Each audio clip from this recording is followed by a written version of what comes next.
સુરતમાં અસામરિક તત્વોનો આતંક વધતા અને અત્યાચારની વધેરેલી સતત ઘટના લઈને સુરત એસઓજી પોલીસની ટીમ દ્વારા ઓપરેશન રેમ્બો હાથ ધરી શહેરભરમાં કોમ્બિંગ હાથ ધરવામાં આવ્યું હતું અને 73 જેટલા આરોપીને ઝડપી પાડી સફળતા મેળવી છે. સુરત શહેરમાં વધી રહેલી ગુનાખોરી ડામવા માટે સુરત શહેર પોલીસ કમિશનર અનુપમસિંહ ગેહલોત દ્વારા પહેલી સૂચના લઈને સુરત એસઓજીના ડીસીપી રાજદીપસિંહ નકોમની ટીમે પીઆઈ અતુલ સોનારાના માર્ગદર્શન હેઠળ ઓપરેશન રેમ્બો નામની વિશેષ ડ્રાઈવ હાથ ધરી હતી.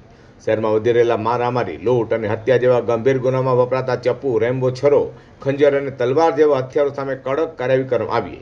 એસઓજીની ટીમ દ્વારા સુરત શહેરના લિંબાયત, ઉધના, ચોક બજાર, અઠવા, ભેસ્તાન, પુણા, મૈદરપુરા, ગોડાદરા, રાંદેર, સલાબતપુરા, અડાજણ અને લાલગેટ સહિતના વિસ્તારોમાં અચાનક ચેકિંગ હાથ ધર્યું હતું.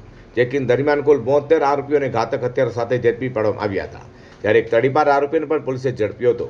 આ રીતે કુલ 73 ઇસમો સામે કાયદેસરની કાર્યવાહી ધરાઈ છે. एसओजी ने कार्रवाई की है ऑपरेशन रेम्बो। इसके तहत एसओजी ने टोटल 72 आरोपी को पकड़ा है और उनको सबको हथियारों के साथ पकड़ा है। सब हथियार जमा लिए गए हैं और जीपी एक्ट 135 की कार्रवाई की गई है।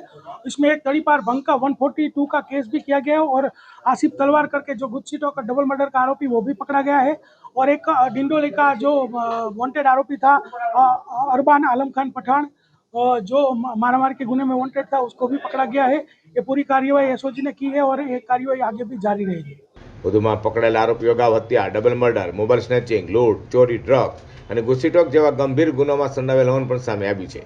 સુરત પોલીસ દ્વારા સ્પષ્ટ કરવામાં આવ્યું છે કે જાહેર શાંતિ ભંગ કરનારા અને કાયદો હાથમાં લેતા અસામરિક તત્વો સામે આવી વિશેષ ડ્રાઈવ આગળ પણ સતત ચાલુ રહેશે.